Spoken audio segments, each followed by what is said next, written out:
कैसे हो दोस्तों आप सभी का मैं आपके मंच the success point at the rate पे एक बार फिर से आधुनिक भारत के इतिहास पर आपका स्वागत करता हूं। बहुत ही अच्छा सेशन होगा दोस्तों। उम्मीद करता हूं कि आप सब पढ़ रहे होंगे, मेहनत करेंगे, इसी तरह से पढ़ते रहिए, मेहनत करते रहिए। मेरी ईश्वर से प्रार्थना है कि आप सबका सिलेक्शन हो। फटाफट से इस वीडियो को ज़्यादा से ज़्यादा शेयर कीजिए, लाइक कीजिए। वीडियो को कैसी लगती है कमेंट में ज़रूर बताएं।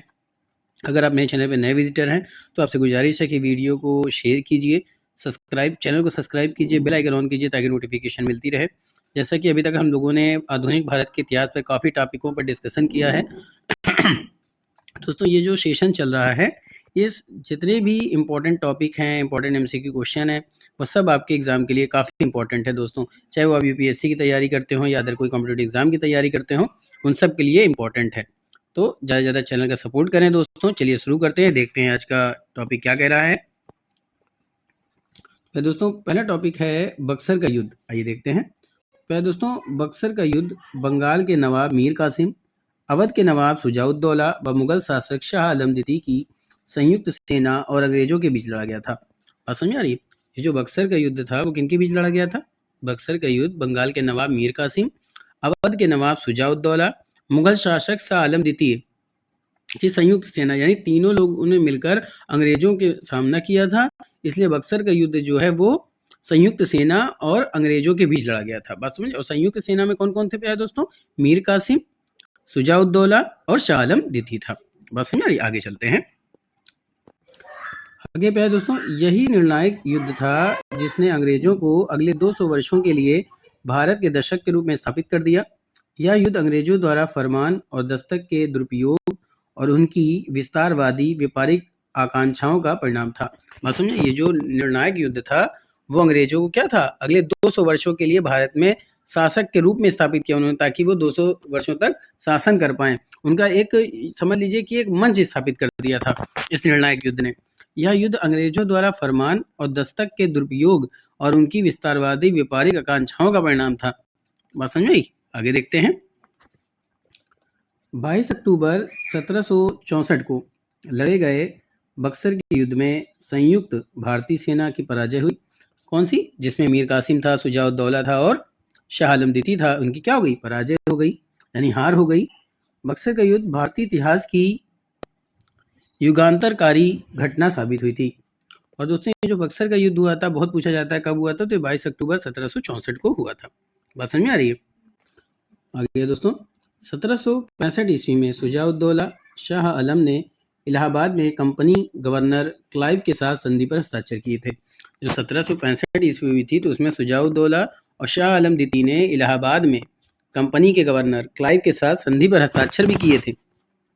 आगे है, इस संधि के तहत कंपनी को बंगाल, बिहार और उड़ीसा के दीवानी अधिकार प्रदान कर दिए गए, जिसने कंपनी को इन क्षेत्रों से राजस्व वसूली के लिए अधिकृत कर दिया।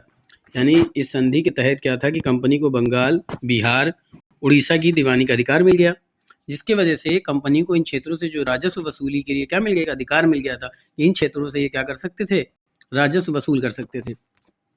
आगे इंपॉर्टेंट लाइन पे है दोस्तों। कंपनी ने अवध के नवाब से कड़ा और इलाहाबाद के क्षेत्र लेकर मुगल शासक को सौंप दिए। कंपनी ने क्या किया कि अवध के नवाब से कड़ा और इलाहाबाद के क्षेत्र को लेकर किसको दे दिया? मुगल शासक को दे दिया। जबकि इलाहाबाद में अंग्रेजी सेना के संरक्षण में रहने लगा था। बात समझ में आई? जो कि अब क्या करने लगा था? इलाहाबाद में अंग्रेजी सेना के संरक्षण में रहने लगा था। कौन? कंपनी। आगे चलते हैं। आगे है दोस्तों, कंपनी ने मुगल शासक को प्रतिवर्ष 26 लाख रुपए के भुगतान का वादा किया, लेकिन थोड़े समय बाद ही कंपनी द्वारा इसे बंद कर दिया गया।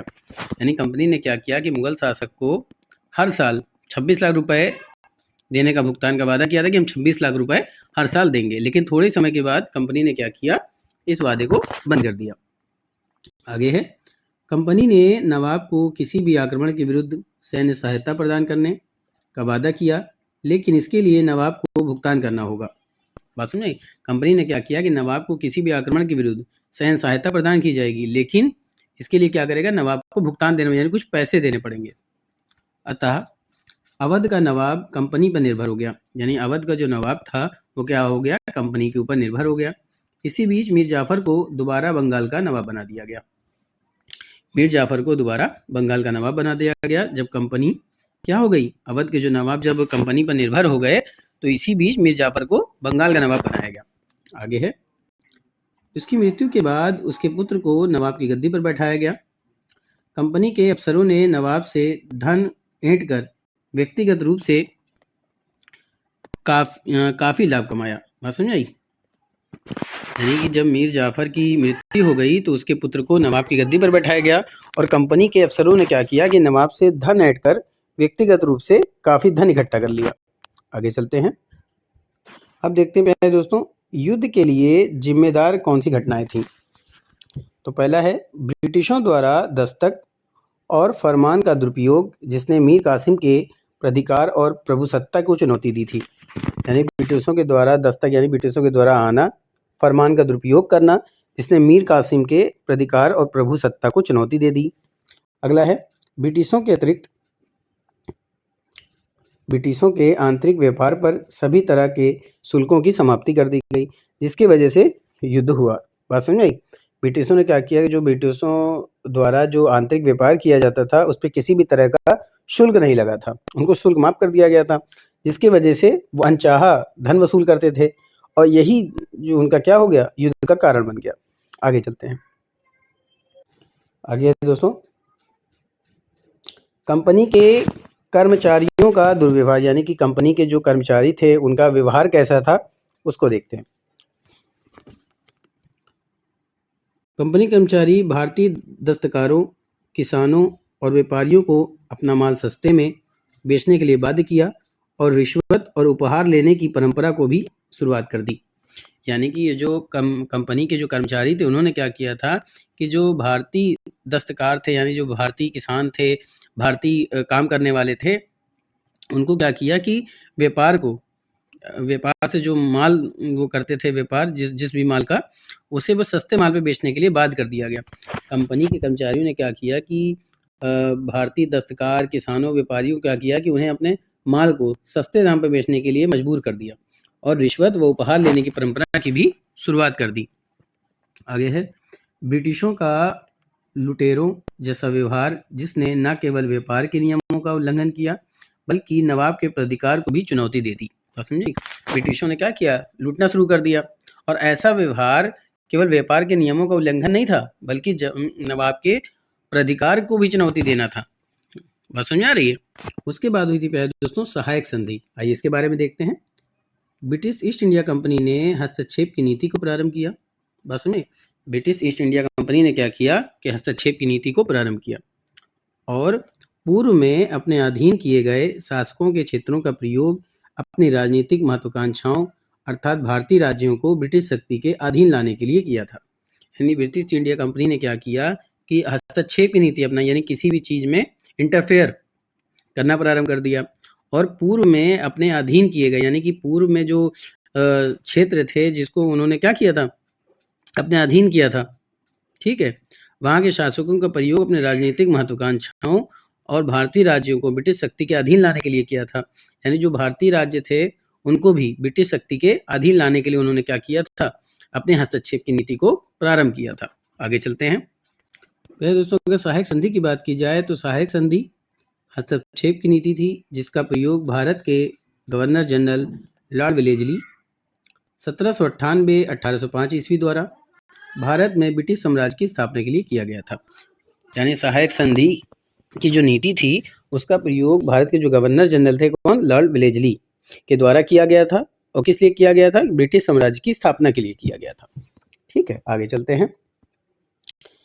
इस प्रणाली में यह कहा गया कि प्रत्येक भारतीय शासक को अपने राज्य में ब्रिटिश सेना के रख रखाव के लिए धन का भुगतान करना होगा और इसके बदले में ब्रिटिश उनकी विरोधियों से सुरक्षा करेंगे। इस संधि ने ब्रिटिश साम्राज्य का अत्यधिक विस्तार किया। यानी कि उन्होंने क्या किया कि जो सहायक संधि के तहत जो ब्रिटिश सरकार थी उन्होंने क्या किया कि ऐसी प्रणाली बनाई जिसके तहत भारतीय शासकों को अपने राज्य में ब्रिटिश सेना के रख रखाव के लिए धन का भुगतान करना होगा। यानी कि ब्रिटिश सेना के अगर जो होगी उनके मेंटेनेंस या उनके देखभाल करने के लिए क्या होगा, कुछ भुगतान करना पड़ेगा। इसके बदले में ब्रिटिश क्या करेंगे कि जो उनके विरोधी थे भारतीय शासकों के, उनके विरुद्ध वो भारतीयों की सुरक्षा करेंगे। इस संधि ने ब्रिटिश साम्राज्य का अत्यधिक विस्तार किया। बात समझ में आ रही है?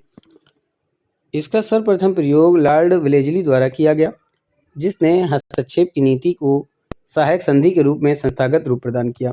यानी कि ये जो संधि थी, या कह लीजिए कि जो हस्तक्षेप की नीति थी, उसको सहायक संधि के रूप में किसने संस्थागत किया था? लॉर्ड वेलेस्ली ने किया था। और उसने ऐसी लगभग 100 संधियों पर हस्ताक्षर के द्वारा नवाबों और निजामों को अपना सहायक बना लिया था। ठीक है, आगे देखते हैं। आगे बढ़े दोस्तों, इस प्रणाली के मुख्य बिंदु निम्नलिखित, यानी कि जो सहायक संधि प्रणाली थी उसके जो मुख्य बिंदु थे, मेन पॉइंट क्या है, आइए देखते हैं। पहले दोस्तों, सहायक संधि पर हस्ताक्षर करने वाले राज्यों को अपने राज्य में ब्रिटिश सेना की एक स्थायी रेजिमेंट को रखना पड़ता था और उसके देखभाल के लिए धन देना पड़ता था। यानी सहायक संधि के तहत हस्ताक्षर करने वाले जो राज्य थे, उनको क्या करना था कि जो ब्रिटिश सेना थी उनकी एक स्थायी रेजिमेंट को रखना पड़ता था अपने राज्य में, और उस राज्य में रखने के वजह से उनमें रख रखाव का भी धन देना पड़ता था। ठीक है, आगे देखते हैं। ब्रिटिशों की पूर्व अनुमति प्राप्त किए बगैर कोई भी भारतीय शासक किसी भी यूरोपी को अपनी सेवा में नियुक्त नहीं कर सकते थे। यानी कि अगर किसी भारतीय शासक यदि किसी यूरोपी को अपनी सेवा में नियुक्त करते थे तो उससे पहले उन्हें क्या करना पड़ता था? ब्रिटिशों की अनुमति लेनी पड़ती थी। ठीक है, आगे चलते हैं। आगे है, भारतीय शासक गवर्नर जनरल से सलाह किए बगैर किसी भी दूसरे भारतीय शासक से कोई समझौता भी नहीं करते थे। यानी अगर भारतीय शासक कोई, मान लीजिए कई शासक हैं, आपस में कोई समझौता करना है तो समझौते को करने के लिए भी वो क्या करते थे? ब्रिटिश शक्तियों से और ब्रिटिश शासन से क्या करते थे? अनुमति लेते थे पहले। संधि को स्वीकार करने वाले राज्य कौन कौन से थे, आइए उनको देखते हैं। सर्वप्रथम इस संधि पर हस्ताक्षर हैदराबाद के निजाम ने किया था। यानी संधि पर सबसे पहले हस्ताक्षर किसने किया था? हैदराबाद के निजाम ने किया था। 1798 ईस्वी में निजाम के फ्रांसीसी संबंधों को समाप्त कर दिया गया और ब्रिटिश अनुमति के बिना वे मराठों से कोई संधि नहीं कर सकते थे। बात समझ आ रही? संधि को स्वीकार करने वाले पहले कौन थे? हैदराबाद के निजाम थे। उन्होंने क्या किया था कि 1798 ईस्वी में फ्रांसीसी संबंध को समाप्त कर दिया और ब्रिटिश अनुमति के बिना वे किसी मराठों से कोई संधि भी नहीं कर सकते थे। आगे है, मैसूर दूसरा राज्य था जिसने 1799 में इस संधि पर हस्ताक्षर किए थे। पहला राज्य कौन सा दोस्तों? हैदराबाद था। उसके बाद कौन था? मैसूर। मैसूर ने 1799 में संधि पर हस्ताक्षर किया था। हैदराबाद ने 1798 में हस्ताक्षर किया था और 1801 ईस्वी में वेलेस्ली ने अवध के नवाब को इस संधि पर हस्ताक्षर करने के लिए बाध्य किया था। यानी अवध के नवाबों ने संधि पर हस्ताक्षर कब किया था? 1801 ईस्वी में किया था। 1802 ईस्वी में पेशवा बाजीराव द्वितीय भी अपने राज्य को इस संधि के तहत ले आए। बहुत से अन्य मराठा राज्यों जैसे 1803 ईस्वी में सिंधिया व भोसले ने भी इस संधि पर हस्ताक्षर किए। यानी पेशवा जो बाजीराव द्वितीय थे, उन्होंने क्या किया था? इस संधि पर हस्ताक्षर किया था 1802 में। और जो मराठा राज्य थे उनके अलावा उन्होंने 1803 ईस्वी में जैसे सिंधिया और भोसले ने भी संधि पर हस्ताक्षर किया था 1803 में। अंतिम मराठा संघ जैसे होलकर ने भी संधि की शर्तों को स्वीकार कर लिया। तो अंतिम जो राज्य मराठा संघ था जिसने इस संधि पर हस्ताक्षर किया था वो कौन था? होलकर। बस समझाइए, आगे चलते हैं। अब देखेंगे पहले दोस्तों व्यपगत का सिद्धांत क्या है। तो पहले दोस्तों व्यपगत का सिद्धांत एक साम्राज्यवाद समर्थक उपागम था जिसका उद्देश्य भारत में ब्रिटिश राज्य क्षेत्र का विस्तार करना था। यानी व्यपगत का सिद्धांत जो था वो क्या था कि ब्रिटिश राज्य क्षेत्र का विस्तार करना था। एक उद्देश्य था इस सिद्धांत के तहत, जो एक उद्देश्य था वो क्या था कि ब्रिटिश राज्य क्षेत्र का विस्तार करना। इस सिद्धांत का प्रारंभ लॉर्ड डलहौजी द्वारा किया गया था। पहले दोस्तों इस सिद्धांत के अनुसार वे राज्य जिनका कोई वंशानुगत उत्तराधिकारी नहीं था अपने शासन करने के लिए अधिकार खो देते थे। साथ ही उत्तराधिकारी को गोद लेने पर भी अनेक राज्य को वापस प्राप्त नहीं किया जा सकता था। बात समझ में? यानी जो व्यपगत का सिद्धांत था वो एक तरह का साम्राज्यवाद समर्थक उपागम था। इसका जो उद्देश्य था वो क्या था कि भारत में ब्रिटिश राज्य क्षेत्र का विस्तार करना। और इस सिद्धांत को प्रारंभ किसने किया था? तो लॉर्ड डलहौजी ने प्रारंभ किया था। इस सिद्धांत के अनुसार वे राज्य जिनका कोई वंशानुगत उत्तराधिकारी नहीं होता था वे शासन करने के अधिकार को खो देते थे। उसके साथ ही उत्तराधिकारी को गोद लेने पर भी उनके राज्यों को वापस प्राप्त नहीं किया जा सकता। यानी अगर किसी उत्तराधिकारी को गोद ले लेते थे तो भी उन राज्य को वापस नहीं किया जा सकता था। बात समझ में? आगे चलते हैं। आगे दोस्तों 1818 ईस्वी से पहले ईस्ट इंडिया कंपनी की नीतियां और गतिविधियां व्यापारिक थीं, न कि एक संप्रभु शासक की, लेकिन उसके बाद उनकी महत्वाकांक्षा संपूर्ण भारत पर शासन करने की इच्छा में बदल गई। यानी 1818 से पहले ईस्ट इंडिया कंपनी की जो नीतियां और जो गतिविधियां थी वो सिर्फ व्यापार करना था, ना कि संप्रभु शासक। लेकिन कुछ समय के बाद उनकी जो महत्वाकांक्षा ने क्या किया, उनकी जो इच्छाएं पैदा हुई वो क्या थी कि संपूर्ण भारत पर शासन किया जाए, जिसकी परिणति पहले सहायक संधि प्रणाली और अब व्यवगत सिद्धांत के रूप में देखने को मिली थी। आगे है, इन नीतियों को अपनाने का उद्देश्य राज्य के संपूर्ण अधिकारियों पर नियंत्रण स्थापित करना और उन्हें ब्रिटिश उपनिवेश बनाना था। मुख्य जटिलता उन राज्यों को लेकर भी जिनका कोई उत्तराधिकारी नहीं था। यानी ये जो जटिलता थी वो क्या थी, उन राज्यों को ये थी जिनका कोई उत्तराधिकारी नहीं था। व्यवगत की नीति ऐसे राज्यों को हड़पने के लिए बनाई गई थी। प्यारे दोस्तों, इस नीति के तहत ऐसे राज्यों से उत्तराधिकारी न होने के आधार पर शासन करने का अधिकार छीन लिया गया था। यानी जो व्यवगत की नीति थी वो ऐसे राज्यों को हड़पने के लिए बनाई गई थी जिनका कोई उत्तराधिकारी नहीं होता था, और जिनका कोई उत्तराधिकारी नहीं होता था वो शासन ही नहीं कर पाते थे, उनके शासन करने में रोक लगा दी गई थी। डलहौजी के द्वारा व्यवगत के सिद्धांत के आधार पर डलहौजी के द्वारा कहे दोस्तों क्या था, डलहौजी के द्वारा व्यवगत के सिद्धांत के आधार पर निम्नलिखित राज्यों का ब्रिटिश साम्राज्य में विलय कर लिया गया। अब देखते हैं कौन कौन से राज्य थे और वो किस वर्ष में जो है ब्रिटिश साम्राज्य में मिला लिए गए थे। आगे देखते हैं। तो दोस्तों ब्रिटिश साम्राज्य में मिलने वाला पहला था सतारा, जो कि 1848 में मिला था। जयपुर का विलय हुआ था ब्रिटिश साम्राज्य में 1849 में। संभलपुर का हुआ था 1849 में। बहत का 1850 में। उदयपुर का 1852 में। झांसी का 1853 में और नागपुर का 1854 में। दोस्तों जितने भी राज्य हैं ये इंपॉर्टेंट राज्य हैं जो कि भारतीय ब्रिटिश साम्राज्य में इनका विलय हुआ था। याद रखिएगा, सतारा का कब विलय हुआ था? 1848 में। जयपुर का 1849 में। संभलपुर का 1849 में। बाहत का 1850 में। उदयपुर का 1852 में। झांसी का 1853 में और नागपुर का 1854 में। आगे चलते हैं।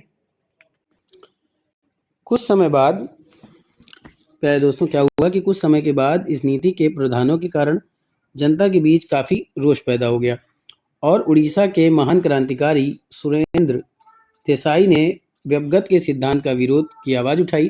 आगे चलकर इसी रोष ने 1857 के विद्रोह को तैयार कर दिया।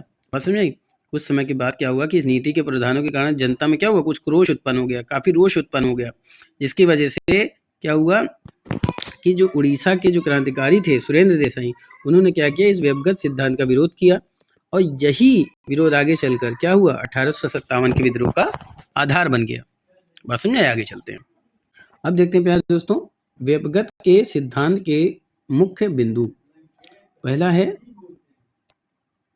साम्राज्यवादी समर्थक उपागम के आधार पर भारत में ब्रिटिश क्षेत्र का विस्तार करने की नीति। दूसरा था यदि किसी राज्य में कोई उत्तराधिकारी नहीं है तो उसका विलय ब्रिटिश साम्राज्य में कर लिया जाए। फिर है उत्तराधिकार के लिए संतान को गोद लेने पर प्रतिबंध भी था। बात समझिए? आगे चलते हैं। उत्तराधिकार के लिए संतान को गोद लेने पर भी प्रतिबंध था। शासकों के द्वारा गोद ली गई संतान को उपाधि और पेंशन देने पर प्रतिबंध था। यानी अगर कोई शासक किसी संतान को गोद ले लेता है, किसी के संतान को गोद ले लेता है तो उसे अपनी संतान की उपाधि नहीं दे सकता वो, और ना ही उसे पेंशन दे सकता है, इस पर भी प्रतिबंध था। गोद ली गई संतान को शासक की केवल निजी संपत्ति ही उत्तराधिकार में प्राप्त होना। और आगे है उपाधियों और पेंशन की समाप्ति।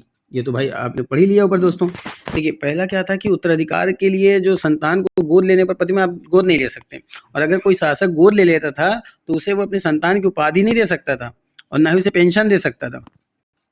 ठीक है, अपने संतान को किसी भी तरह का कोई उपाधि नहीं दे सकता था वो। और गोद लिए गए संतान को केवल जो शासक की संपत्ति होती उसी में उत्तराधिकारी उसे मिलता था, बाकी उसे पेंशन नहीं मिलता था, कोई उपलब्धियां नहीं मिलती थी। ठीक है, कोई उपाधियां उसे प्राप्त नहीं होती थी। ठीक है, तो ये सब व्यवगत सिद्धांत के मुख्य बिंदु हैं। तो दोस्तों उम्मीद करता हूं कि आज का सेशन भी आपको पसंद आया होगा। ज़्यादा से ज़्यादा शेयर कीजिए, लाइक कीजिए, वीडियो को कैसी लगती है कमेंट में ज़रूर बताएं। दोस्तों अगर आप ऑनलाइन प्रश्नों को देखना चाहते हैं या MCQ क्वेश्चन को देखना चाहते हैं तो आप प्ले लिस्ट में जाकर के देख सकते हैं। बहुत ही अच्छा सेशन है, बहुत अच्छा सेगमेंट है। हमारा प्रयास है कि आप सबका सिलेक्शन हो। इस चैनल को ज़्यादा से ज़्यादा सपोर्ट करें दोस्तों। जितना आप अच्छे से पढ़ेंगे उतना ज़्यादा आपका सिलेक्शन होगा दोस्तों। द सक्सेस पॉइंट @ एक ऐसा मंच है जो उन टॉपिकों को आपके बीच में लेकर आता है जिससे आप ये जान सकें कि कौन सा टॉपिक आपके लिए ज़्यादा इम्पोर्टेंट है, जिससे आप पढ़कर जल्द से जल्द अपनी सफलता प्राप्त कर सकें दोस्तों। क्योंकि लोग पढ़ते तो बहुत हैं पर बहुत से लोगों का सिलेक्शन नहीं हो पाता, क्योंकि जो आपका सब्जेक्ट है उस सब्जेक्ट के अंदर सेलेक्टिव टॉपिक कौन-सा है जिससे आपका सिलेक्शन जल्दी हो सके, उस पे भी आपको ध्यान देना है दोस्तों। फिर मिलेंगे इसी जुनून के साथ, तब तक के लिए जय Hind, wish you all the best.